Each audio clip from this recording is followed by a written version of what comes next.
Now, the former lead singer with the Welsh rock group Lostprophets has pleaded guilty to a string of sex offences, including the attempted rape of a baby. Justice gets served in prison.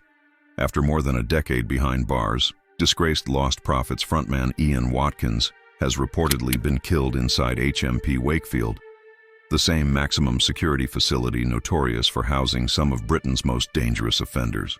Authorities confirmed that Watkins, who was serving a 29-year sentence for unspeakable child sex crimes, was found critically injured after being attacked by multiple inmates.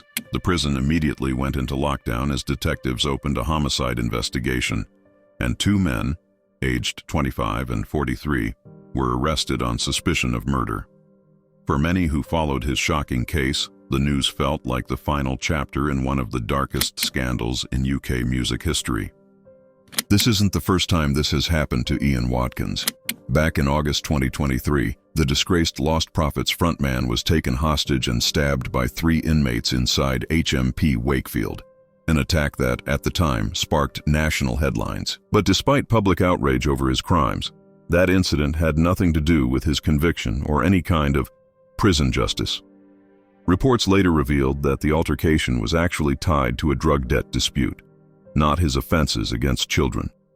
The attackers, who allegedly used a sharpened toilet brush as a weapon, held Watkins captive in a cell for several hours before officers forced their way in and freed him. He was hospitalized with non-life-threatening injuries, and prison insiders later confirmed that the fight was rooted in internal gang and contraband tensions, proving that, even for one of the most despised inmates in Britain, sometimes violence behind bars is less about revenge and more about survival in a brutal, lawless system. So it looks like karma finally caught up to Watkins. In the UK is very, very different on how to handle stuff in prison. So this particularly is very interesting on how he died, because really it happened to him before in 2023, and it wasn't for him, attempting to rape a baby. Why he got stabbed? He got stabbed and almost beat to death and held hostage because he ran up a prison debt. Now, we have seen a million prison YouTubers in America telling you that's the #1 rule you better not do, because they will come and collect. Now, this dude is finally dead because, again, the same thing happened to him. He walks out of his cell in the UK, and then they say somebody came up and stabbed him in the neck, hitting his main artery, and he died instantly. That's what they're saying, right? Now, the UK didn't even release the people that did it the last time, but I learned a little bit about the UK prison system. They have a thing called the Mains, and they have some guys called the Nazis, and this corrections officer is pretty sure it was a Nazi that killed Watkins. Let's get into it. Fucking kids, when you get to prison, someone might play around with you. However, if we do reintegrate the Nazis back in with the Mains, we are going to cause a bloodbath. It's as simple as that, and this is just the perfect example. Offenders won't put up with these sorts of criminals, and they will get rid of them the way that they see fit. All this is going to do is create World War III across all HMP establishments, unless that actual establishment is just for Nazis. Here's what I think we should do. Separate the Nazis, and they definitely need to be looking at the sentencing guidelines instead of giving a drug dealer 20 years and a nonce 2. That definitely needs fucking flipping. Keep them in prison for the rest of their life. This is why I say the IPP sentence shouldn't have been abolished. If it was used correctly, we could have kept these motherfuckers in prison for the rest of their life. And for those that think that this is the most horrendous thing to possibly happen, I actually disagree. He's now had an easy way out. What we need to be doing is keeping our nonces completely segregated, not just from our mains, but from our VPs. Because our VPs, our vulnerable prisoners, are also the nonces, as well as people with autism or a learning difficulty or a physical disability. Get them away from our most fucking vulnerable. Prison officers are already under extreme pressure. Imagine them being a prison officer where you've got nonces on your landing as well as the mains, and you're the one that's jumping into these fights. It's all well and good saying, oh, fuck them, keep them on the mains, let the fucking big boys sort them out, but it's the officers that have to deal with that. So the UK doesn't have an Aryan Brotherhood over there, they just have Nazis, right? And that's who ultimately got a hold of Watkins, because they were on the mains, and they were calling Watkins a main.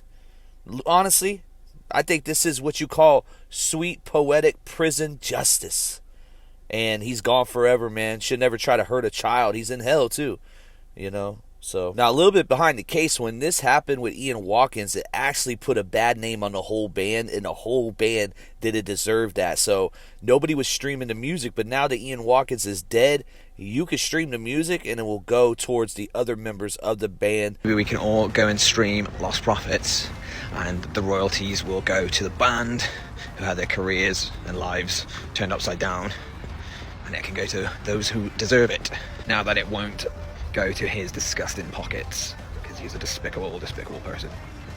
Just some food for thought.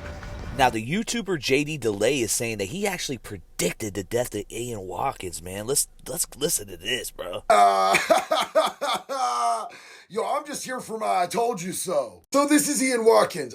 Was Ian Watkins. He used to be the singer for this emo band, Lostprophets, and he went to prison for a bunch of crazy charges involving literal infants. Back in 2023, he was literally grabbed by some inmates, drug into a cell that wasn't his, locked in there with him, and they beat and stabbed him for 6 hours until they had to have a special team come and extract everybody from that cell, and he barely survived. I told y'all then that this was going to happen again, and next time it was going to be a lot worse. And this time somebody jumped him and ambushed him as soon as he walked out of his cell this morning, and they tried to cut his head off. Needless to say, Ian Watkins, he identifies as a were now. And I get a whole bunch of bitch-ass comments from dudes who probably spent a few months at a camp trying to tell me how I'm lying and shit's sweet for pedos in prisons. Yeah, not on a real compound, boy. Maybe at that baby soft minimum they sent you to, where you were too scared to do anything because you didn't want to have to go to a real actual prison. But on a real prison yard, these punks get fucked up every single day. Ian Watkins, you can rest in piss, pedo. I'm celebrating tonight. Now, I respect JD Delay and Jumpsuit Pablo, but to be fair, they say every single inmate that gets locked up is going to get touched some kind of way. But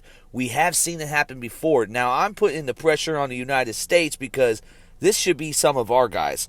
Stefan Stearns, he needs to go. Like, come on, bro. He did just as bad stuff as Ian Watkins, and he is walking. He is fine. We have Nick Cruz still okay.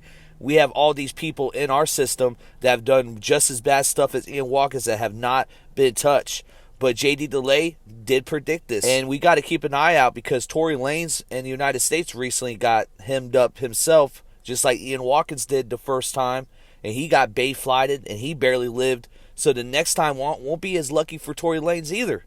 You know, this happens every day in prison. We just don't hear about it unless it's a high-profile case. Now, the other guy I like listening to when stuff like this happens is the Alaskan Avenger, because he actually put hands, feet, weapons, all kinds of stuff on chomos. Like, he literally was hurting and destroying chomos. So this guy has the right to speak on stuff like this, and I think he was doing it in a prison too. I don't know the full story, but this dude's legit. Let's tap in. Ian Watkins, the lead singer, turned out to be darker and more deviant than any of us could have imagined. His modus operandi was basically to convince young mothers to give him their infants so he could have his way with them. He was eventually convicted in a trial and sentenced to 35 years in prison. 2 of the mothers were also convicted and sentenced to 14 and 17 years in prison consecutively. Now, when you're a deviant convicted of crimes like this, your ride in prison is not going to be easy. And 2 years ago, they tried to knock him off on the yard and he was viciously stabbed, but he survived. That was some number of years after he had already been blamed with cell phones because, per the usual, other inmates were extorting him for money that he could get from women on the outside. But you know what they say, karma's a bitch. And this time they got her all the way done. Here they are outside the HMP Wakefield prison collecting his dead body. And now this deviant piece of shit is exactly where he needs to be. Burning in hell. Now, I seen people on X and TikTok going in the comments, even going at JD Delay and Alaskan Avengers for going at people that were going at Charlie Kirk, saying they're hypocrites now that you're, praising the death of Ian Watkins. And for these people to compare Charlie Kirk and Ian Watkins is so ridiculous. Like, Charlie Kirk never hurt a soul. Like, literally didn't do anything to anybody. Ian Watkins is disgusting. How could you compare? Of course we're going to celebrate somebody that hurt babies. Let me know what you guys think in the comments. Do you guys think this is sweet, poetic prison justice? Or do you actually feel bad for Ian Watkins?